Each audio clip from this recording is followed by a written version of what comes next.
Chapter 4, Attending to Task and Relationship.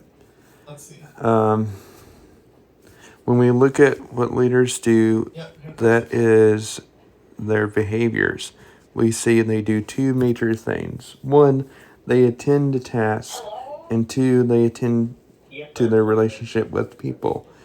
To the degree which leaders are successful in is determining by how they behave and as behaviors are exhibited.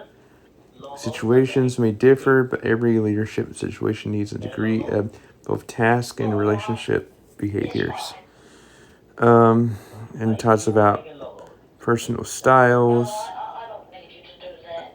You can read here. Relationship styles is relationship-oriented people differ from task-oriented people because they are not as goal-directed. The relationship-oriented person finds meaning rather than in doing instead of seeking out tasks. Relationship-oriented people want to connect with others. They like to celebrate relationship and the pleasures relationship brings. The task-oriented people, task style, task-oriented or goal-oriented. They want to achieve their work is meaningful, and they like things such as to-do lists, calendars, daily planners, accomplishing things and doing things is the reason they care for this type of person. That these people reason for being concerned doing their inbox is never empty. On vacations, they try to see and do as much as possibly can in all avenues of life. They find meaning in doing. Some clear example of task-oriented people include those who use color code in their daily planners, who have sticky notes in every room in the house, or who by 10 p.m. on Saturday morning or 10 Saturday morning have washed their cars, done the laundry, and cleaned the apartment. Okay. And then tasks and relationship styles in practice. In the previous session, you were asked to consider your personal style regarding the task relationships. In this session, we're going to consider the task and relationship dimensions of your leadership style. Task-oriented leadership, which appears on the left end of the continuum, represents leadership that is focused predominantly on procedures, activities, goal accomplishments. Relationship-oriented leadership, which appears on the right end of the continuum, represents leadership that is focused primarily on the well-being of followers, how they relate to each other, an atmosphere in which they work. Most leaders fall midway between the two extremes, a task and relationship-oriented leaderships. This style of leadership is represented by a mid-range area, a blend of the two types of leadership.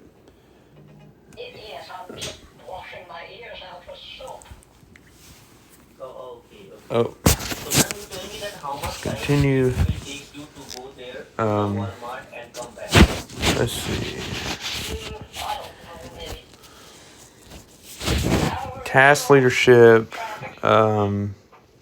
intimidating structure, the leaders organize work, define roles, responsibilities, and structures, activities.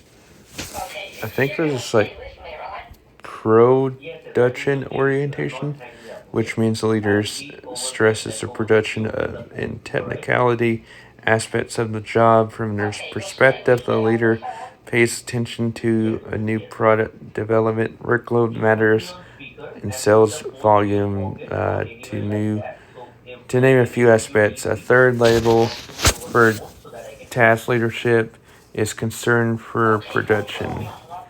Includes policy decision, new product development, workload, sales volume, or whatever the organization is seeking to accomplish.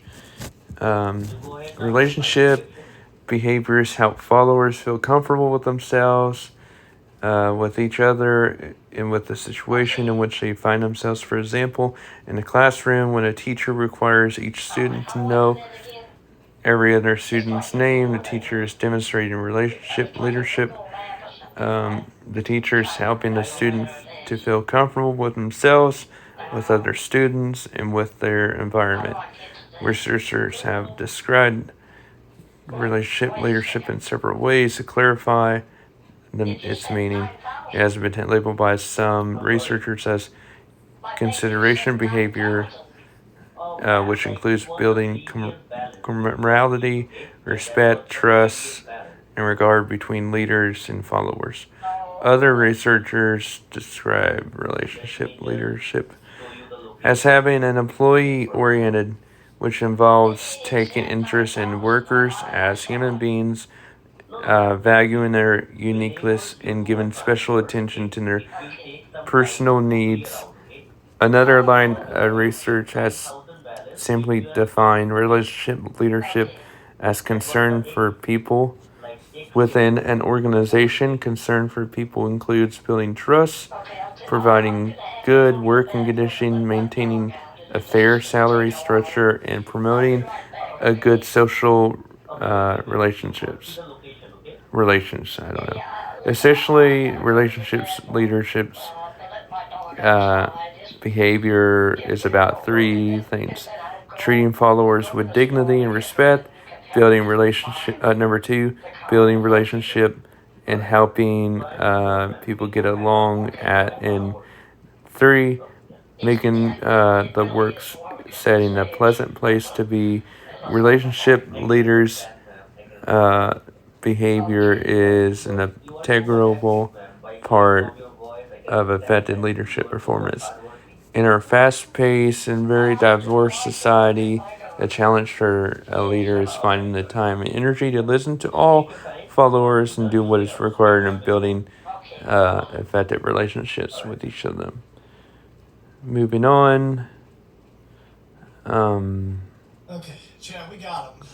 Yeah. We can do whatever we want. This guy has us. I hope that video's not too loud in the background.